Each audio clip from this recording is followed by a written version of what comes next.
Hi, welcome back to SCW. Once again, I'm here with another fantastic guest. I'm George, and I'm joined by none other than former commentator, former cruiserweight champion, none other than Mr. Josh Hayes, the former cruiserweight champion of Southern Fried. How does that work, Josh? How are you this evening? It works, but I will tell you, wait. This is the second take of this. He called me a legend in the first one. I wanted that again. That was good. Yeah, No, I'm going good, man. How you doing? very well. Thank you for coming on. It's great to have you Yeah.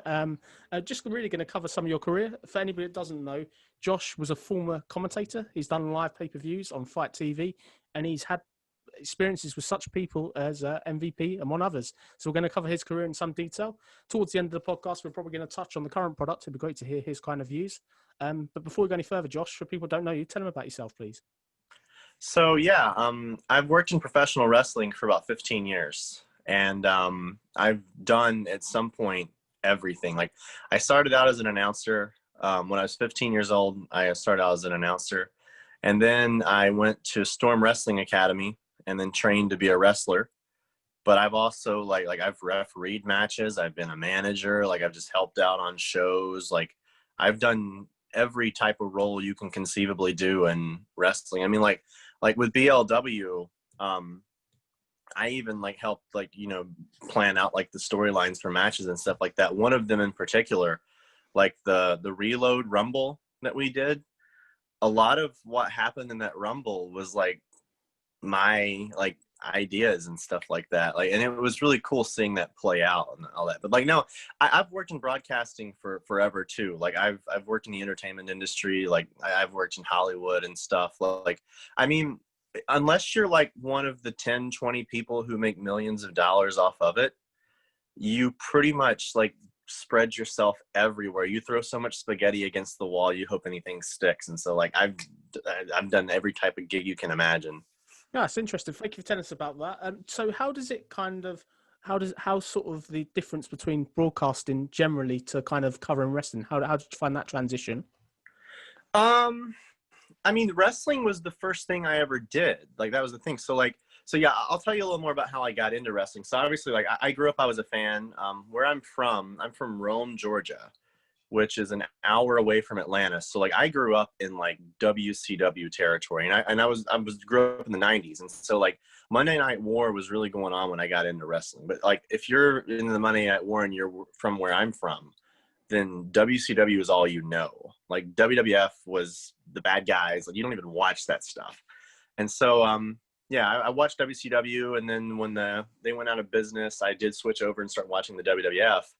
But so later on, like 2005, there was an independent wrestling organization in my hometown that started running shows, and so I would go and all that. And this tells you how long ago this was. They put out an ad on their MySpace saying they wanted an announcer. And so I sent them a message on there and said, hey, like, you know, I'm only like 15, like I've never announced before, but they brought me in for an audition and they liked it. And so that was my first gig in wrestling.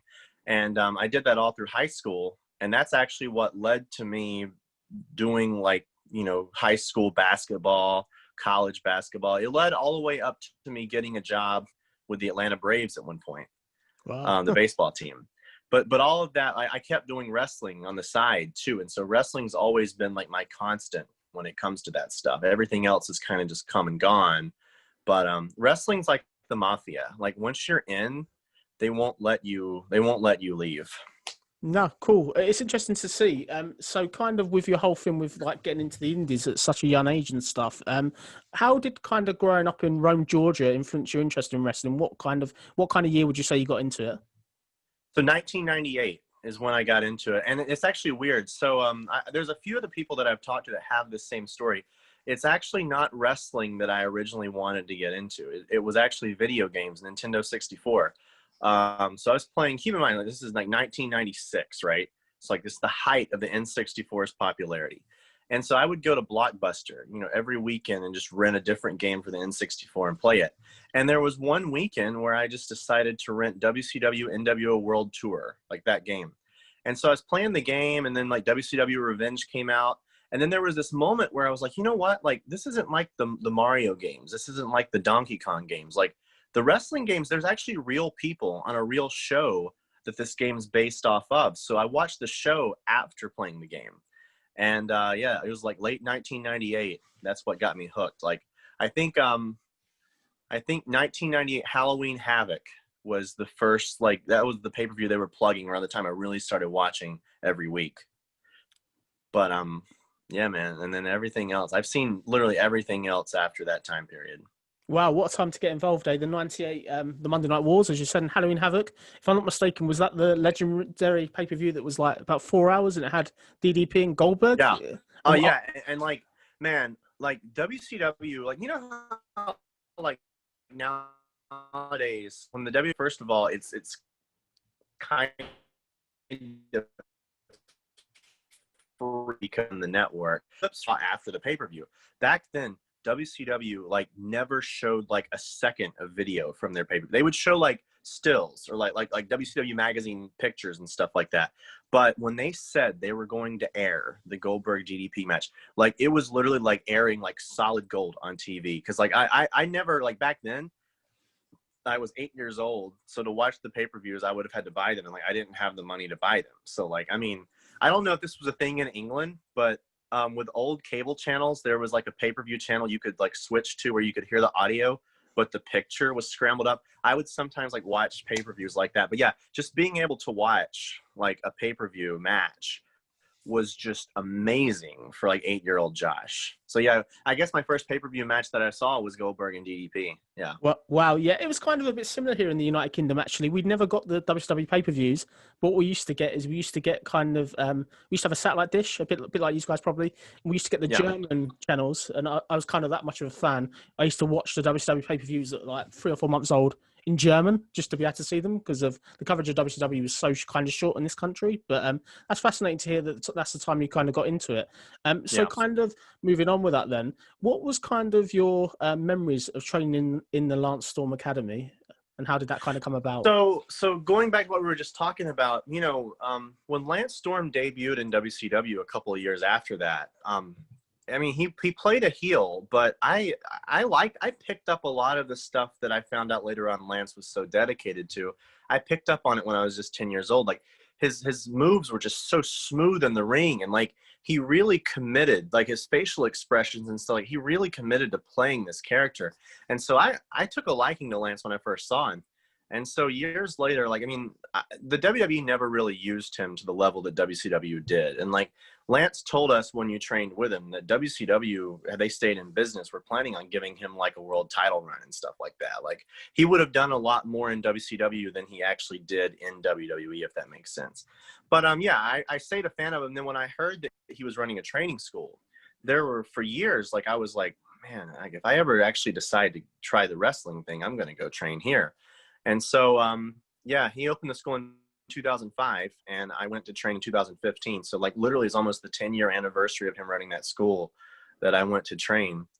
And training with him was amazing. Like, I mean, because I'll never forget that he gave us like his phone number and stuff in the weeks leading up to going there, and I had to ask him a question or something. So I just called the number, and I heard that he has a very unique voice. So hello, and it's like, man, I'm talking to Lauren. And like for me, this has happened not just training with Lance. This has happened when I was like work the experience, and like the kid, like the fan of me kind of takes a look around at what's going on. And that happened a lot in Calgary. Like we'd be running drills in the ring, and then Lance would kind of just jump in the middle of them and just like take some guy's place, and he would be the one wrestling you. And it's like, I'm covering for a pinfall, and Lance Storm is coming in and breaking us up, and now I'm fighting Lance Storm. Like, it's crazy. Like, I mean, it's still crazy looking back too. That's amazing. What a story. I think the thing with Lance Storm, he's got such a like a history in wrestling, particularly in ECW. His tag team with Jericho as the Thrill Seekers, and even sort of, I think he was definitely underused in WWE when it came to him. But it's great to hear. What was your kind of memories of him as a person, and did you have any interesting stories you could tell us? Well, so like for one thing, there's a coffee chain. You guys only have one in the UK. You have it in Wales, called Tim Hortons Coffee. So I went 25 years of my life and I never drank coffee, but because of Lance Storm and Tim Hortons, which is basically like, it's the Starbucks of Canada. Now I drink coffee every day. So that's one thing. That's one effect he had on me. But no, so Lance has, I don't know if you've listened to him on any of like the podcast interviews that he's done, but like Lance's philosophy for wrestling is the philosophy that I already had. So like, I think there's some guys who are like Storm students, and because they trained with Lance, they developed his philosophy on like how wrestling should be. With me, like, I guess because I'm from like the South, where there's like an older school like mentality to how a wrestling match should go, I already believed a lot of that stuff. So like just hearing Lance talk about it would validate it. So for example, I'm a really big fan of preserving your body in wrestling. So if you can get a reaction out of a crowd without flipping and throwing your body all over the place and landing on the floor, then that's the way you should do it. Like, work smarter, not harder. And that's something Lance preached. And honestly, I've heard The Miz say stuff like this. Also, I'm not the most athletically gifted wrestler in the world. So like, if I want to do a 450, I'm going to hurt myself at some point. So Lance's advice was good. Like, don't do that stuff, you know, like get a reaction just like over a handshake spot. Like there was a match of mine that I was watching recently where I was the baby face and I was wrestling a heel. And he started out with like a lollipop in his mouth. He came out with one and he was wrestling the beginning of the match with it. And we did some sort of spot where like I grabbed it from his mouth. Like I stuck it down my pants and I put it back in his mouth. And this like Southern crowd, they blew up. Their reaction was way better than like if I had done like a Hurricane Rana or something like that. And actually got a "This is awesome" chant. That sounds cool. What a spot, eh? That sounds like quite good fun. What a way to get a crowd excited. That sounds good. Yeah. Sort of going sort of back kind of to you kind of as a fan then. Who would you say was your most favourite ever wrestler of all time? Sting. Ooh, Definitely okay. Sting. Any reason why? I tell you, like, it's because of the time period that I got in. I mean, so like when I got in, he was already in the Wolf Pack, but there were all these videos and stuff showing him as that vigilante character. I think that 8-year-old Josh just loved this guy who he wasn't like a happy, cheesy, go lucky baby face. He was just like a badass, you know, and like he fought the bad guys. And like, I mean, yeah, like, if you're a kid in school watching WCW at that time, Sting's the kid that stands up to the bullies. And yeah, I loved that. Later on, Shawn Michaels became a favorite because like Shawn Michaels to me, out of any person, you know, we talk about like Hulk Hogan, Ric Flair, Stone Cold Steve Austin. To me, Shawn Michaels is the best package in terms of a guy who had the charisma and athletically could do everything in the ring. I think the only one that comes close to him is AJ Styles. So those are two other guys that I'm big fans of, which by the way, I know I'm all over the place with this, but AJ Styles is from Gainesville, Georgia. And I actually went to an indie show that he was at in 2000. And I have worked shows with him throughout. Basically, he's from not far from where I'm from. And so even when he was working for TNA, he would come back and do some indie shows and stuff like that. So like I followed AJ literally his entire career. Like I went to an indie show when he just started. And then actually when he was in WCW, like a lot of people don't know AJ Styles was in WCW, but toward the very end, he was in a tag team called Air Raid with a guy called Air Paris. One of the promotions that I worked for in about 2009, 2010, Air Paris was the booker at that promotion, and he would bring in AJ and stuff like that. And so, yeah, like basically what I'm getting at, you know how, have you heard 6 Degrees of Kevin Bacon? I haven't. I can't say I have, but So there's this theory that any actor you talk about, in a connection of like 6 actors that go through them, you can get to Kevin Bacon every time. So there's like, they say there's like 6 degrees of separation between everybody in the world. yeah. In wrestling, there's like 1 or 2. Like you name any wrestler, I can give you a connection to them in 1 or 2 people. Wow. It's amazing considering the amount, how big the business is and stuff. It's quite impressive, really. It's great to hear about AJ Styles. I do remember the Air Paris tandem, obviously towards the end of WWE, but the fact that we're now sort of in 2020 and AJ Styles is still relevant, credit to him. He's a fantastic wrestler, and he's probably one of the best all-rounders in WWE currently and in the wrestling business. But that's great to hear. Sort of going back onto kind of stuff like that then. So what would you say has been your favourite ever match you've kind of either commentated or as a fan? The best match that I've ever announced. Ooh, man, that's good. It's definitely in BLW. In terms of matches that I've watched live, I'm just trying to think about which one it is. I mean, honestly, the very first show that we did, Inception, the main event was MVP and Ken Anderson. And there was a point in time where, like, because I didn't do that show in England, I did that show over here in America and like recorded it afterwards. And like when you do that, there's a reason I insisted on being there live for the next few shows, because there's just an energy you miss out. But toward the end of that match, like my energy got really elevated just watching the video of it. Eddie Ryan and Chris Andrews had a no holds barred match at our Grand Slam pay-per-view that I think is the best live match that I've ever called. It was good. It was one of those things. See, Lewis liked to slow burn. And so, like, we built this feud up for almost a year straight. At our Gold Rush show is where Eddie Ryan attacked Chris Andrews, and they were attacking each other at different independent shows and cutting promos for about a year. And then we finally let them get in the ring and have this match. And on the indies, it's unheard of to build up a storyline like that. Like you do like you build it up, and the next show you do the blow off match, and that's it. And so seeing it play out and how much effort, how much stuff Lewis could get out of those guys, which is really something we should talk about. Like that's Lewis as a promoter able to get stuff out of guys creatively that a lot of indie bookers don't either know how to do or take the time to do. It was amazing. Yeah. So that's probably the best match that I've ever called live. The best match that I've ever seen in general, Shawn Michaels, going back to him, and Kurt Angle at WrestleMania 21 is by far the best wrestling match I've ever seen. And it's one of those matches to where if I've got time and someone asks me if I want to watch it with them, I will always sit down and watch that entire match every single time.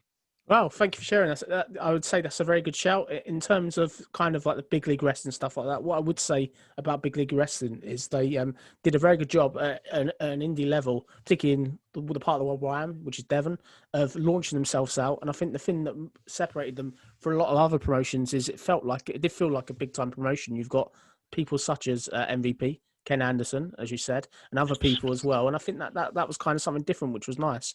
Sort of kind of going on as well now. What would you say has been your most favorite ever storyline in wrestling as a fan or as a commentator, either or? Ooh, man, that's a good question. Favorite storyline?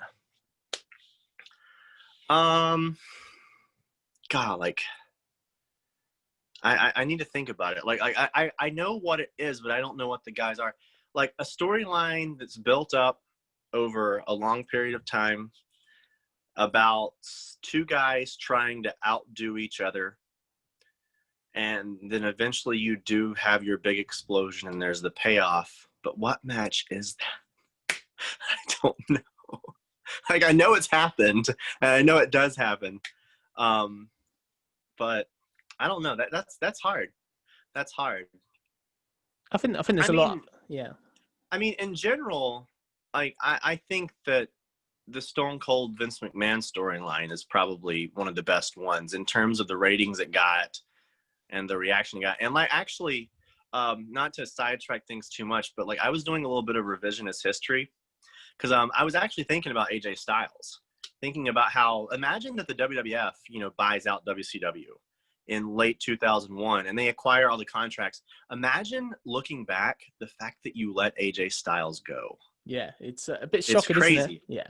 But so, and I was thinking too, like, something people have talked about a lot. Imagine like looking back at Stone Cold Steve Austin, knowing that in like 1995, you actually let him go to the WWF. Think about this. This is good revisionist history here. So imagine that Eric Bischoff, because they didn't really get along. Imagine that Eric Bischoff and Steve Austin had actually hit it off. And Eric was more invested in Steve Austin as a character and didn't let him go, like didn't release him. So everything else in WCW happens the way it did before. And imagine they do find like an edgy Stone Cold type character for Steve Austin. Imagine that guy like fighting the NWO. Like that's what would have happened. Yeah. I and think, it's just like, it's crazy to think about. Yeah, it's crazy to think that the what ifs as well. There's a lot of what ifs. If you could also say, looking at even more longer on a similar wave of thinking, what about if WCW never let go of Mean Mark Callis, aka the Undertaker, back in 1990? That so true. We wouldn't have an Undertaker now. The funny thing about like, I think a lot of times when they tell me, W book Goldberg, but the reality is that the WWF booked all ex-WCW guys with the exception of Shawn Michaels and The Rock. Wow, it's shocking to think of. Like every guy besides Shawn Michaels and The Rock was in WCW at one point. Wow, that's crazy just to see kind of how many wrestlers have kind of been in both promotions. I think kind of going on now. Then, so looking at your career as well, I know that you went and trained in Orlando as a wrestler. What was your kind of memories of that? It was good. I mean, it was good to get in the ring and stuff because like I got a job. So like in the industry we call it a shoot job. I as a flight attendant is what I work, and so which by the way, that's a completely different podcast. We're talking about all that, but no. So yeah, I work as a flight attendant, and like I moved down to Orlando, but I was looking to move down to Orlando anyway because I wanted to be closer to the WWE and stuff like that. And so yeah, I was wrestling in a few places around here. It didn't last very long because I really wound up liking the flight attendant job more than I thought it would. And there was a few times when I was in the ring here in Orlando with some wrestlers that weren't necessarily the safest workers in the world. And I thought, like if I'm in the ring with someone and like I wind up getting hurt, then I can't work this flight attendant job anymore, and I got to retire from that. And I really liked that job is a great way to make some easy money. If anybody's watching it right now and you know of an airline that's going to be hiring, which probably with the pandemic, not right now, but if you ever hear about it and you have the time to do it, do it. It will be the best decision you've ever made in your life. But back to the wrestling. So yeah, I stopped doing that. The funny thing is what I said before about how wrestling's like the mafia. Around like June of 2016, I said, like I'm going to retire from the ring and I'm not going to be involved in wrestling anymore. About 6 months later, Louis Rossiter is hitting me up to come announce for BLW. So the industry literally will not let you leave. No, definitely not. Yeah. I think what's kind of interesting is obviously your time in Orlando. I know from sort of hearing like word around that you wrestled with quite a few famous people. I'm going to go through some name association. Can you give me your kind of memories of your time with them? Yeah, sure. Yeah. Cool. We'll start at the top then. This is a former kind of Impact Wrestling champion, Sami Callihan. Yeah. I did I got squashed by Sami Callihan once. I mean, like it was good. So the one reason I bring up that I worked with Sami for a little bit is because there's been some people who have said that he's not necessarily the safe worker in the ring. Bring that up is like he could take liberties with me and did. Like he did with me was safe. Like he even like if he gave me like a shot over the back, he would say like, bump on your stomach from this, and like he would say get back and say fight back a little bit and stuff like that. But I mean, like it was like a squash match or whatever. Like it wasn't that big of a deal. But like I mean, Sammy's a good guy for all that I know. Like I mean, yeah. Excellent, thank you for that. And another couple I've got here. I've got current WWE superstar Lince Dorado. What were your thoughts of working with Lince? So that I trained with Lince actually was the thing, but I didn't know he was Lince Dorado. There's a training school around here, and it's like a who's who of people who have gone there. Which actually probably the other ones on your list were probably there too. So yeah, I go there and there's this like Puerto Rican guy there named Jose, and he's got no mask on and he's just training and stuff. And then I heard toward the end someone called him Lince, and I was like, wait, that's Lince Dorado. Like that's the thing about being a luchador, man, is like you enjoy that anonymity that no other superstar has. It's like, so yeah, it was Lince Dorado. Yeah. Perfect. And then sorry, go on. No, you go ahead, because I was about to bring up someone else who's probably on your list too, but like let's see if we're thinking the same now. And the last person I've kind of got here, I've got a couple more, but the last one I've got last two. The last one I've got here, probably in this segment, is none other than current Retribution superstar, just gone up to the main roster in WWE. None other than a Miss Mia Yim. What were your memories of working with Mia Yim? And so she was training. She was training at that same place that Lince Dorado was at. And I also, I haven't watched a lot of TNA, especially over the last 10 years. So I had no idea who, her name was Jade. I had no idea who that was. So yeah, there's this chick with blue hair who's training with us. And I lock up with her and stuff. We did some drills together and all that. Found out later on, yeah, it's Mia, yeah. It's just funny how people like, you know, it all depends on what you know. But like, you can have someone like next to you who like is a big deal, but like, if you don't know, you're not starstruck like you should be. I guess it's like, all right, hey, Yeah, what's exactly. up? No, it's cool. What have you made of kind of the progression though? Now she's on the main kind of roster. Did you expect that? Is it a nice surprise or? Yeah, it is. I mean, like I told you before we went on the air that I have some thoughts on Retribution, but no, she's done a great job. I mean, like you know, a lot of people talk about Cedric Alexander, how he was in the Cruiserweight Classic and he got the higher Cedric chant. When she was in the Mae Young Classic, she's the one that got the higher Mia chant and stuff. And so, I mean, is it possible the WWE was already going to offer her a contract? Sure, but did the fans chanting that really help convince Triple H to offer her one? Yeah. I mean, she's been around for a while. That's the thing. And so, I mean, she's really getting her payoff. Do you want to go ahead and talk about Retribution? We can go into that. We'll go into that sort of towards the end of the podcast. I think we'll kind Okay. of save that. I think there's a lot to say Okay. on that subject. But sort of going ahead, my last kind of question on that is, who was the trainer there? Who's your head trainer at this school? Do you remember? It's a few people. Like it's called the Team Vision Dojo, and so Okay. like Scott Hall kind of had a thing to do with it. Larry Zbyszko had a thing to do with it.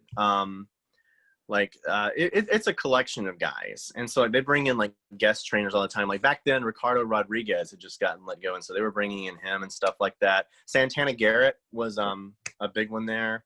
I mean, yeah, it was like a who's who of wrestling was there, and like I mean, it still is. Like, you know, everybody comes to our lane now. It's like, you know, it's like the Olympic City of wrestling.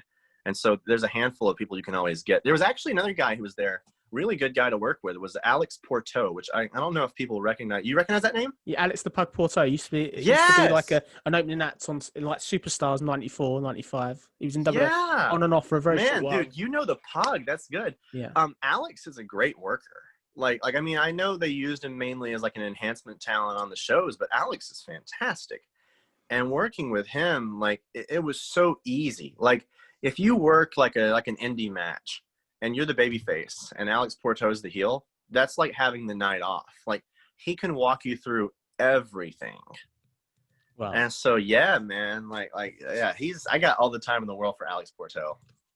No, it's excellent. It's great to hear the story. Thank you for sharing that with me. We're now going to kind of go into your experience of commentary, obviously at Big League Wrestling. So the first time I kind of heard you on the Big League Wrestling Gold Rush at the X-Men Pavilions. This show for me, I'll go into it. The main event was Alberto El Patron versus Mr. Anderson. And this was very much like a Bash of the Beach type theme. It's a lovely venue for anybody that's been there. What were your kind of thoughts of that event, really, and commentating it and being live on Fight TV? So first of all, I totally agree with you. The minute that we pulled up to Exmouth and I saw the beach, I told Adam, or I was with Lewis, I think I was with Adam, I said, dude, we have to put a ring out on this beach at some point. Lewis talked about it for years. We never really got there. Oh, but no, so in the history of BLW, I know that Inception was our first show, but I think with Inception, there's that time period where you're still trying to figure out what your product is. I think by the time we got to Gold Rush, we figured out what our product is. And so that show had everything. I mean, it had like, you know, the classic Swerve TV. Ken Anderson turns heel after the opening match. It had like a surprise appearance, like that's Eddie Ryan's debut. So much stuff, like in the grand scheme of BLW history, so much stuff happened on that one show. Like that was the first time that Grizzly and Dave Mastiff teamed up as Team GB and won the tag titles and stuff. That's where Liquid Dreams broke up. That's where Jake McCluskey went on his own, and Kieran Bruce, like they broke up on that show. And then, yeah, the main event was Ken Anderson and MVP. And I told Lewis at the end of that show, I said, I just feel like I called an episode of Monday Night Raw. Like it didn't have an indie vibe to it. Lewis is a big fan, and like this was gonna sound really bad when I first say it, but I want to clarify. Lewis is a big fan of Vince Russo's way of writing TV. Like not the bad stuff, not the booking everybody to have a gimmick or stuff like that. But Russo booked a pace, and I mean some of his shows could actually be good. And Lewis picked up on that Crash TV type pace and tried to make an indie show have that feel. And for a lot of our shows, he succeeded. Yeah. And so, yeah, that was Gold Rush. And I mean, just to get, I got to tell you one more thing about Gold Rush. So just to give you an idea of how this works, things were changing constantly. And I can tell you, looking back, there was definitely a lot of consideration that Ken Anderson was going to keep the title. We were going to do like a run with Ken Anderson as the world champion as a heel. And we were going to bring in like an import stable and stuff like that for 2017. But yeah, during the show, I mean, I actually thought it was a joke. During the show, Lewis came out to me at the desk and said he was going to win the title. I thought it would. I thought he Sorry, was trying Josh. to swerve me, so my reaction to Ken winning was legit. Sorry to stop you there. You kind of broke up. Could you just say that again for me? Sorry. Just that part. Okay, yeah. So I was talking about how I didn't know that Ken was going to lose the title, that Alberto was going to win it, because everything we had talked about before and when I was back there was that Ken Anderson was going to win the title and he was going to keep the title for a while, and we were going to have like a heel world champion at the top of the company. We were going to do the import stuff very early on, and so they would bring in an American guy and he was instantly a heel. He's Ken Anderson's buddy and stuff like that. But yeah, during the show, they decided to put the title on Alberto instead. And I remember when Lewis came out in the middle of the show and told me like quietly that Alberto was going to win the title. I thought he was ribbing me. I thought that he was trying to trick me. So when Ken won the title, my reaction was legit. And Alberto won the title. No one saw that coming because Alberto had just been released by the WWE. And the idea of making him your world champion and bringing him in multiple times to defend it is unheard of. No, definitely. No one saw that coming. I think when we look at it, another key thing on that show, I think that was great, was there was a massive internet buzz, if that makes sense, that weekend, even before the show, because Del Rio's partner, we don't have to name her here, or ex-partner, shall we say, still in WWE to a certain point, was there as well as a nice cameo. Obviously, she couldn't be on camera because of licensing and whatever else, but that internet buzz went round, which I think meant the ticket sales probably went through the roof. What was your kind of memory of dealing with that whole kind of dynamic of Del Rio and Mr. Anderson in person? So I mean, it wasn't one of those things to where like Lewis, I mean, we can say who it is, or Paige or Saraya, Saraya Knight, or Brittany Knight. There we go. That was her name. Saraya. Everybody calls her Saraya, just so you know. Lewis didn't even like think about her coming. Like, I think she wasn't really even. This was just booking Alberto, and it just so happened when he came over, like he brought her with him. But it's one of those things to where we'll take the extra publicity, like, because I do remember like we did a show. We went to a show like the night before or something like that, and you could hear the buzz that like, oh yeah, we went to Weston Supermare. We took Ken to Weston Supermare for a show with CSF, and there was already buzz that Saraya was going to be there, and like we packed that house. Like I mean, yeah, it definitely helped out. Definitely did. I mean, Lewis got his shot during the main event. Lewis is sitting there in the stands right next to her and stuff too. I mean, she's cool. I actually met her. I ran into her in Orlando a few years before that. She used to be. You could see a lot of the wrestlers in downtown Orlando. They'd be going out at night when they were in NXT. So I mean, she's always been cool with me. I mean, like I know with Alberto, he's had some issues going on the last year and stuff too. But like, I mean, I can't speak to any of that because when he worked with us, he was always professional. He was always a good guy and stuff. And so, yeah, like clearly they weren't right for each other, but I did always like them both as people. Awesome. Thank you for that. Just to clarify for people kind of thinking about Del Rio and the timeline and stuff like that, at this point, Del Rio was so over. It'd just been released from WWE, as you said. This was a kind of shock acquisition to see that kind of talent or that person, that kind of overness on an indie show. It was kind of a massive shock for me, particularly in Devon. Devon isn't particularly a big place. So that's definitely a great memory I've got of that kind of weekend. I remember being at the pay-per-view. I thought it was a really good show. Another kind of question I've got about the pay-per-view then, how did the whole thing about going live on Fight TV or even a pre-recorded delay on Fight TV, how did that kind of come about? Because that was really, to have an indie show, but yet have pay-per-view buys and stuff, that's pretty ambitious. Yeah, I agree. I mean, I was wondering if this would happen on this show to where you asked me a question that I If you legitimately can't don't answer, know. don't worry. If you That can't answer. well, that one I legitimately don't know. Like that was all Lewis, and so yeah, I mean, I do know that he negotiated the fight deal very early on. Like Inception was supposed to be on Fight TV, and so I mean, the minute he conceived BLW as a company, he already had kind of started working on the fight package too, and it was great. I mean, I actually miss us being on Fight because you could buy the show one time and you could just pull it up and stuff like that, and you would always have it. And so it was very useful. Like Fight was always cool with me and stuff. Like, I mean, it was a good platform. No, awesome. I remember a funny story from Lewis for people that probably weren't aware. There was early talk, even during the beginning of Big League Wrestling, of Lewis hiring Vince Russo. I could just imagine if Vince Russo would have come over. I think that would have got everybody talking. Yeah. What do you think of that story? I remember that one. Yeah, yeah. I remember that he wanted to bring in, like, Lewis wanted to do a thing where kind of like, Monday Night Raw in 2009, we would have like a guest booker on every show. And he wanted, or like a guest GM or a commissioner or something like that. And he wanted to do a show where, I mean, what I pitched to him, I wanted to kind of book Vince Russo to where it's like, it's not making fun of him, but like Russo playing the role of Vince Russo. So he comes onto an indie show and starts giving everyone a gimmick and starts changing storylines and starts stripping titles and stuff, like play up the Russo stereotype. Yeah, And definitely. stuff. I mean, if we could even, I mean, especially if we could get like a well-known British actor to come in and win the world title in the main event, I think that'd be the icing on the cake. But Yeah. yeah, I remember that. I mean, no, honestly, I just remembered this too. The main reason why it wound up not working with Vince Russo is it's one of the weirdest reasons. It's because he lives in, his closest airport is Indianapolis, Indiana, and it's hard to get a direct flight from Indianapolis to the UK.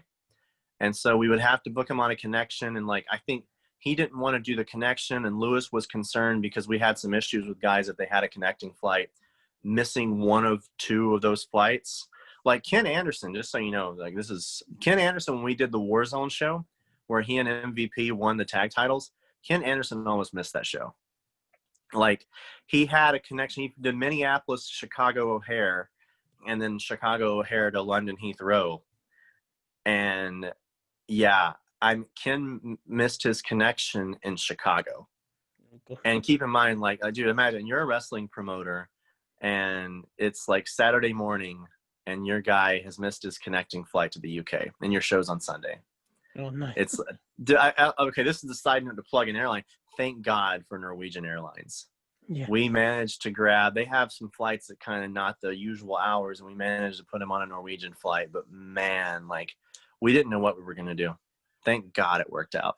But anyway, yeah, a lot of wrestlers that we were wanted to work with, like the issues traveling them to the show is what prevented us from working with them, including Vince Russo. Oh, thank you for sharing. I think it's really interesting just to kind of find out the kind of story about that. Kind of going on to some of the other legendary big league wrestling personalities that kind of you've had experience of kind of working with. So obviously another show you then worked with none other than AEW wrestler Jack Swagger. What was your memories of working with Jack? I believe that, I don't know anything for sure, but I understand that he wasn't really a massive crowd pull. I don't mean to be rude to Jack or anything like that. I know No. that That's fair. I think he doesn't. I think he didn't really pull in the people much like the first two, if that makes sense. Where you had Anderson, and Del Rio. That's not anything. I still think the show is good, but I know exactly what you're talking about, and like, I mean, with all due respect to Jake Hager, yeah, he doesn't necessarily have that attraction pull that like Ken Anderson, MVP, Alberto Del Rio have. And yeah, I mean, he that show, that was a great show, by the way. It was a good show, quality wise. But yeah, no, but working with him was great. Very chill guy. Like he's a good brother. Like, yeah, he and Lewis hit it off because he thinks that Lewis looks like Chris Pratt. And so yeah, no, Jake was good, man. No, he was good. I mean, like, he wrestled Harlem Bravado, which, by the way, that's someone else that we haven't talked about. The best person that I've ever worked with on commentary. By the way, fun fact, Harlem Bravado and I are the only two American duo to announce British wrestling in the history of British wrestling. Wow, I don't think that'll be beaten Yeah. ever. So no, that's great. I remember regarding Harlem Bravado, I remember he did a fantastic opening promo at BLW Reloaded, also back in Exmouth again, and the opening promo that he did, and there was the whole the American Finn and this lot. I think he really got the crowd going, which was fantastic. He used to be in Ring of Honor. Did that's kind of his backstory? Ring of Honor originally, wasn't he? If I'm not mistaken. He did Ring of Honor. Yeah. He did and still does Evolve. I mean, like, yeah, I mean, he's always called himself the unsigned hype. I mean, like, when you see him wrestle in person, like, he's TV ready, man. Like, I keep thinking like we're gonna see him, especially now that he's in like Evolve and stuff like that, and they have such a partnership. I mean, you can watch Evolve shows, you can watch Harlem Bravado matches on the WWE Network now, and so yeah, like, I mean, I think it's only a matter of time until he winds up on there. But yeah, no, man, his mic skills, his ability to work a live crowd, there's barely anyone in wrestling who's better than him. And like when I mean, in the ring, he's a very, very good performer too. That's the thing. But having him on commentary was just like, I mean, I think it's sort of what Gorilla Monsoon thought when he worked with Bobby Heenan, or what Jim Ross thought the first time they paired him with Jerry Lawler. When I got paired with him, it was just so easy. Like, it was the easy, because there's been some people where like it's not necessarily been like a bad vibe, but it's just like they're in one place and I'm in one place, and so the rapport is kind of hard. He and we picked him up in Liverpool and drove down to Exmouth for that show. So we had like a 3-hour car drive to kind of get to know each other and stuff. And yeah, we go out there, we put the headsets on, and everything that I say, he picks up on and like feeds off of. Everything he says that I feed off of.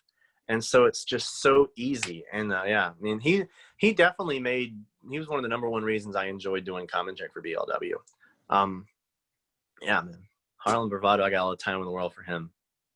Brilliant. Thank you for kind of sharing that. We're going to kind of go into a few more of the bigger names you kind of work with in BLW as well. None other than Matt Riddle. Matt Riddle obviously made his debut November 17 at the BLW Grand Slam against Del Rio. How did the whole kind of scouting of Matt Riddle kind of about, and how did he kind of come to BLW? Because this was way ahead of kind of where he is now, if that makes sense. Yeah, no, I mean, he was definitely killing the indies and stuff like that. And Matt Riddle was a guy that Lewis like saw the appeal of.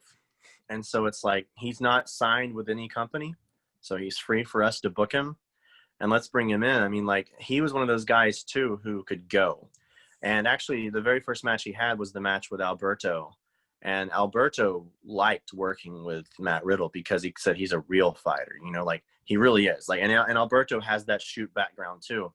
And so I think that's one reason why we wanted to bring him in, is like, he's not some guy who, you know, he's like tiny, or he's like out of shape, or like his wrestling isn't believable. Matt Riddle like looks like he's chiseled out of granite. He's a real fighter who could really beat anyone up, even people bigger than him. And so, yeah, that's the kind of legit match that we wanted Del Rio to have. And he's so easy to work with.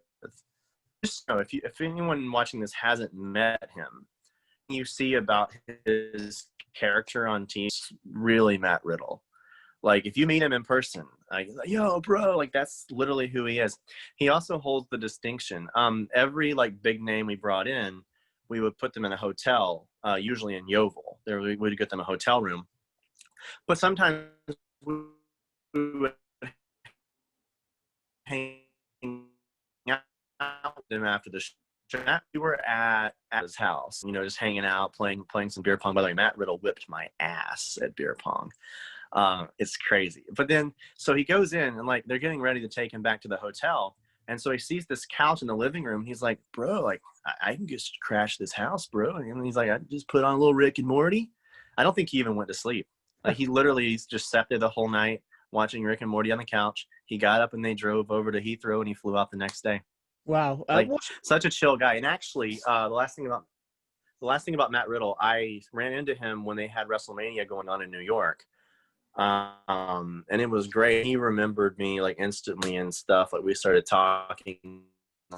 Like, he's still basically, he hasn't changed. It's great.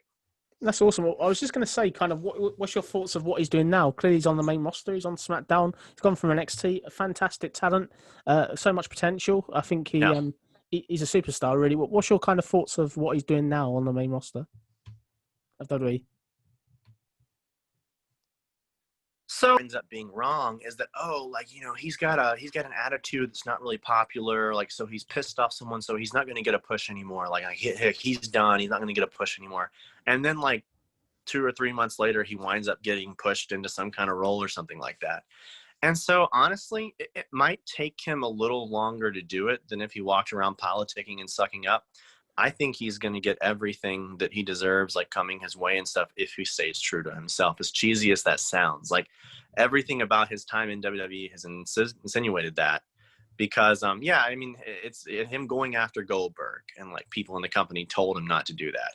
Him going after Brock Lesnar, people told him not to, including Brock Lesnar, made it very clear that don't do that. But there he is on TV, he's winning matches, and like his character is the same. Like they haven't tried to repackage him or change anything about him.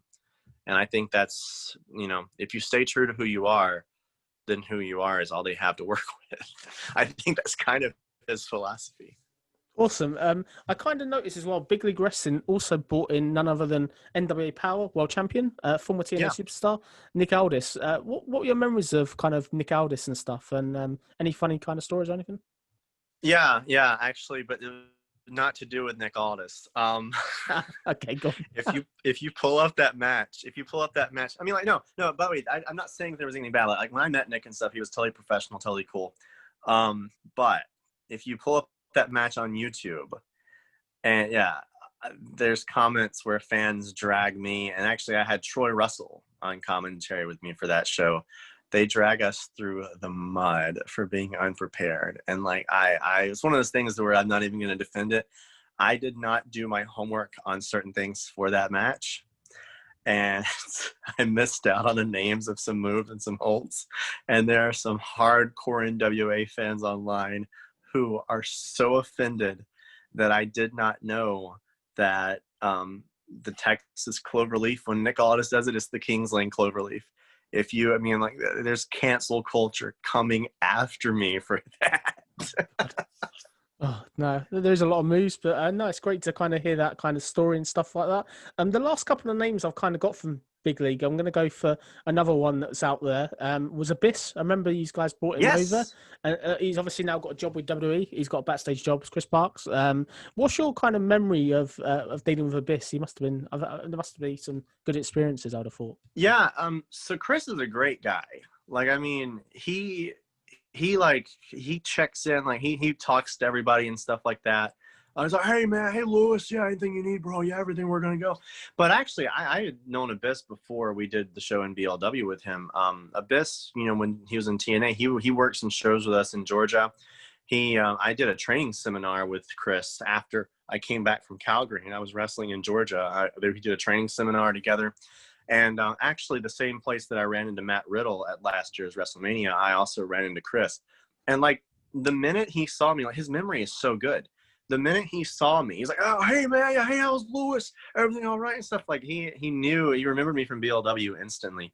And so yeah, like I've run into Chris a few times over the years. Like for example, when I ran into him in England, he remembered me from that seminar in Georgia and stuff. And Wow. So yeah, Chris is great, man. I mean, he's willing to work with anybody too. By the way, yeah, he's in WWE now. The Joseph Park stuff cracks me up every single time. Like it's just so funny. The facial expressions, like the way he's like all scared of AJ Styles and stuff. I pop every single time I see Joseph Park. I will take him on TV anytime they want to put him on there. I definitely like the new character. I think it's great to see him do something different other than Abyss. Obviously, the Joseph Park in Impact / TNA, I think it really works. It's definitely great. It's definitely got the mannerisms, as you said, to pull that off. I think 100% with that. Yeah, did you know that he acts so different as Joseph Park? There was a time period in TNA where fans legitimately believed that he was like Chris Park's brother. They're like, this isn't Abyss. Like this is a different guy who just looks like Abyss. Yeah, I could kind of get that. I think the difference it was so well done. I think they did a great job of kind of protecting him as well, which I think really helps. I think really if you're going to go full hog with it, which is what they did, I think it was it's good. I can kind of believe that. It doesn't surprise me at all, to be fair. Yeah, no, he really committed to it. That's the thing.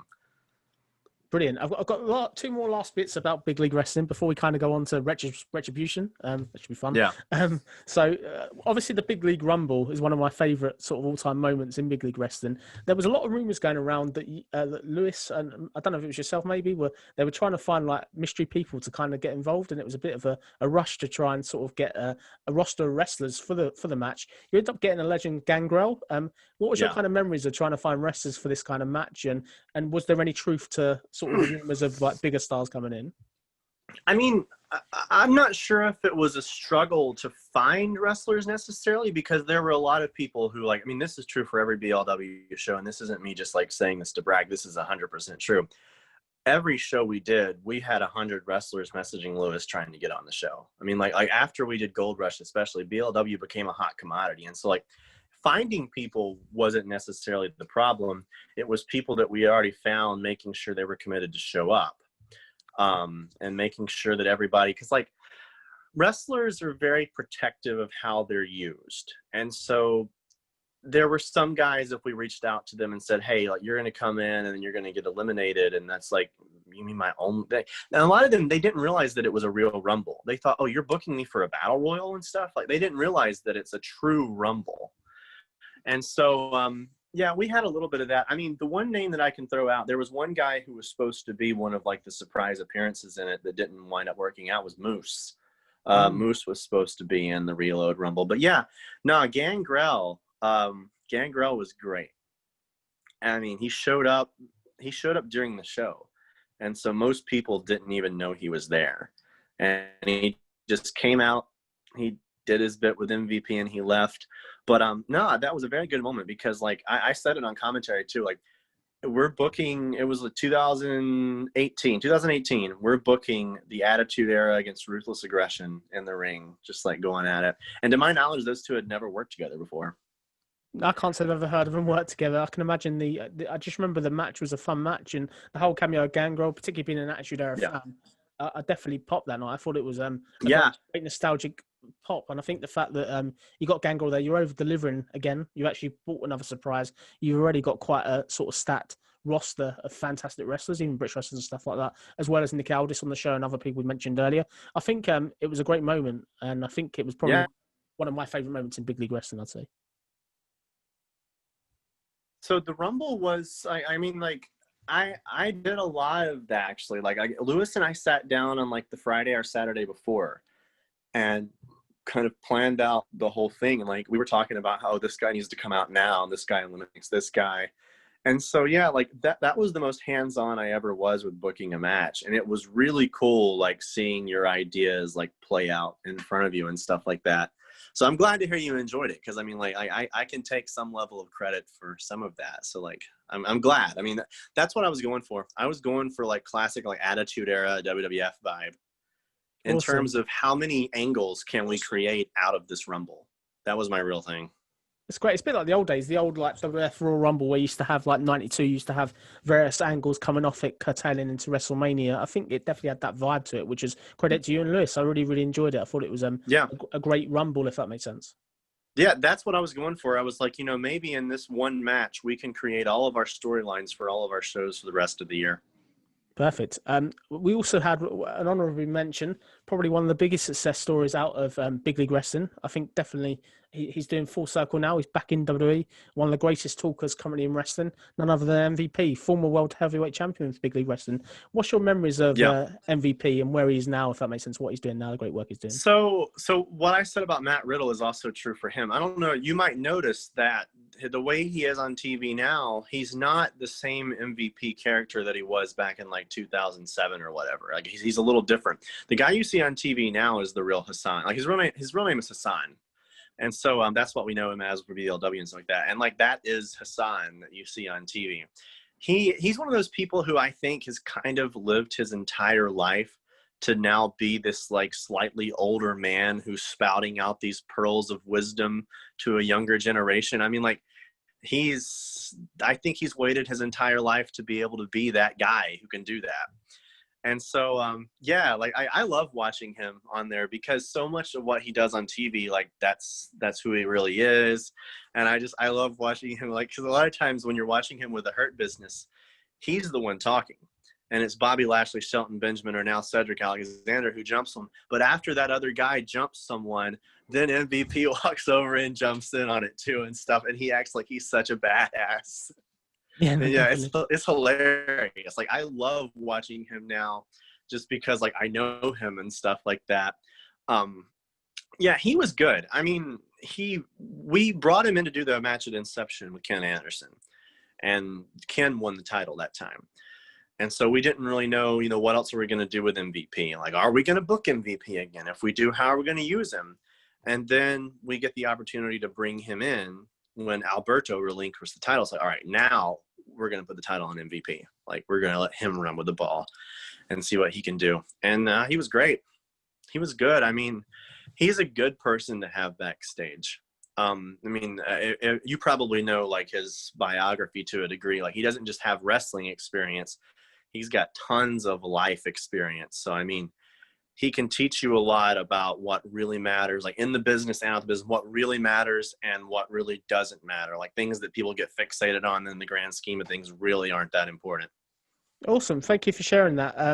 I really appreciate all your sort of intrigue about big league wrestling and sort of the stuff as well. We're now kind of going to go on to what you said earlier, the current products. So first few questions, and let's just get into it. What's your kind of thoughts of WWE at the moment and the recent change of direction?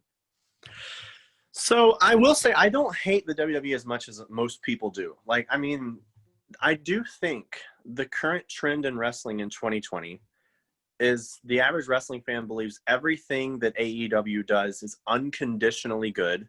Like, if you try to criticize AEW for something on social media, you get canceled. And if everything that WWE does is unconditionally bad. So if you try to give them any praise for anything they do well, then you also get canceled for it. And I, on social media, have had a very unpopular opinion that things that AEW don't do well should be criticized, and things that WWE do well should be praised. The main reason I wanted to talk about WWE's current product is actually going back to when we were talking about Mia Yim. I wanted to talk about Retribution. So, I'll go ahead and tell you. This is my thing. So work with me on this. Okay. So Shane Thorne, I'm going to use him as the example. So he's actually been wrestling a lot longer than people realize. You're in wrestling for 17 years. He was part of a group in Australia. He's an Australian guy. He's part of a group called TMDK, the Mighty Don't Kneel. It's a stable in Australian wrestling. So imagine you get in 17 years ago. You work hard in Australia. I know he had a great run in Japan and stuff too. You come to America. You work your ass off in NXT. And then you get told, oh, you're going to go to Monday Night Raw. And so you make your debut on the main roster, and now you're Slapjack. Like, what the hell, man? Like, yeah, that's my main beef is like, I think it would be way better to actually have them keep their names and make it like, oh, Dominik Dijakovic is rebelling against the system. Mia Yim is unhappy with her run in WWE. She thinks she hasn't been given the right opportunities. Like, to get rid of their old names and package them like they're these new people seems to completely defeat the purpose of what Retribution does, which, by the way, I will tell you something else about Retribution. I have a theory. I don't know this for a fact. I think when they first booked them, they were supposed to be a commentary on the Antifa group that's going on with the political riots and stuff like that. I think they were going to make them a lot more like an Antifa group. And I think there was some criticism that went their way, and they said, oh, it's not I think it was going to be Antifa. Like, it was literally Antifa rioting at the shows and stuff. And they kind of had to change course because of feedback and say, oh, no, it's a group called Retribution, and they're ex-wrestlers and stuff like that. But there's still elements of that there. Definitely. I think what you hit the nail with the hammer of a lot of it. I think the key thing is with it is, as we said on other podcasts with me and Steve, the other guy I do the podcast with, I think that the thing with it is it's just a couple of things with it. As you said, with the names aren't particularly great. You could understand it if they're under masks and you don't know who's under the masks, but the fact it's obvious it's Dominik Dijakovic, me and that lot, you have to kind of forget the whole backstory of NXT, which I think is kind of the thing. What would you say? Did you like it? Have you liked any of what they've done so far at all? Retribution? Yeah, Retribution. So I liked some of the stuff they did where, like, they would hijack the show. I mean, it got a little old in some ways And I mean, like, because we're small, you know, like they got the chainsaw, they're cutting up the ring and stuff, and it's like, okay, like this is like it's kind of got some Nexus vibes and stuff like that, but like I'm on board with it. And then they did keep doing the same thing every week. Like they would just interrupt the show and beat up someone at ringside, and like that's all they really did. And then I do know they got a lot of criticism because if you are this like riotous group and you're looking to make a statement in WWE and their WrestleMania of the summer, SummerSlam goes on, and you don't hijack that show, yeah, then what's the point? I mean, I do think they didn't put Retribution on SummerSlam because they wanted the focus of the shock value to be on Roman Reigns coming back. But from a kayfabe standpoint, from a storyline standpoint, it does look weird that that group would not try to use SummerSlam to make any sort of statement. Which, by the way, we're talking about storyline too. Can we agree that Adam Pearce is the worst person at organizing security? yeah, that definitely. I don't think he'd be getting a pay rise. That's for sure. Yeah, No, I for agree. sure. I think the thing is, I think you hit the nail on the hammer, particularly with SummerSlam and the Roman Reigns thing. I think the biggest thing I have with it is probably you look at the whole way they debuted. The debut was kind of fairly good on SmackDown when they kind of tear things up and they're doing that. That's exciting. And as you said, it's the same thing again and again. A couple of key things I think WWF have kind of done wrong. WWE have done wrong with it is they tweeted before about this group, like they kind of revealed they're going to be there, which. You don't WWE. If this is a group attacking WWE, you don't. They should be tweeting. I know they're trying to get ratings up on. Why are you promoting them? Yeah, exactly. There's that, which I think it's a small thing, and then you've kind of got the whole thing with they're taking over the truck 1 week on Raw, and they take it off air for a second, and then it's back, and there's no real consequence. If they took it off air, then they play a video. That would kind of make sense to me. But I think the problem is I've got this fear at the back of my mind. This is going to be another angle, a bit like the hacker, SmackDown hacker, where there's no payoff. Did you see any of that kind of SmackDown hacker type thing? Oh yeah. What kind of thoughts of that as well? I think they did try to explain that the hacker is actually Retribution too. Like there was one point I think it was SmackDown or it might have been Raw where they tried to kind of make a connection between them to where it's part of the same angle. It clearly wasn't. There was at one point going to be like a hacker guy, and now there's Retribution, and they're trying to say because they're both wearing hoodies that they're together. But yeah, I watched that. I mean, there was theories that it was Mustafa Ali. I'm not sure if that works. I mean, I guess Mustafa Ali, he's an ex-cop. He's dishing out justice like that. I guess that makes sense. Like, but I don't know. No, it's interesting. Just interested to hear kind of your thoughts. And yeah, I think particularly, I think what I'm quite liking about the current product at the moment is the talent pool is fantastic in WWE at the moment. They've got some fantastic wrestlers. It's just a shame, really, that the product and some of the storylines around them. Has there been any kind of other things in WWE you kind of want to discuss before we kind of wrap up the podcast this evening? I mean, I've already talked about the one thing I wanted to talk about, the fact that you know, there's things that I enjoy and do not enjoy about WWE. There's things that I enjoy and don't enjoy about AEW. I mean, like, I do think that having AEW is great, but it is kind of weird, actually. Let me tell you something that does seem weird to me. This is wrestling fans at the beginning of 2019. WWE has a monopoly on wrestling. There should be more competition. This is wrestling fans at the end of 2019. I hope AEW puts WWE out of business. And it's like, that makes no sense. Like, you want more competition, but you want AEW to put everyone else out of business and be the only wrestling company. Yeah, I get it. And yeah, it's. I mean, there's a little bit of hypocrisy with it, but no, I love AEW. I mean, like, I hope it does well. I will say, like, speaking of the job that I've mainly done in wrestling, AEW has the best announced team of any wrestling organization going around today. Like, the fact that Jim Ross and Tony Schiavone are working together again in 2020, you never saw that coming. I love having Tony Schiavone back on TV, by the way. Awesome. Yeah, I agree. I think he's a fantastic icon in terms of commentary. I think he's clearly a mainstay in WCW. And I think the fact you got Jim Ross formerly was in WCW back in the 90s as well. I think it's a great partnership. But that's kind of the last question I was going to ask of you tonight. Who would you say is your favorite all-time commentator as well before we kind of wrap up the interview tonight? So...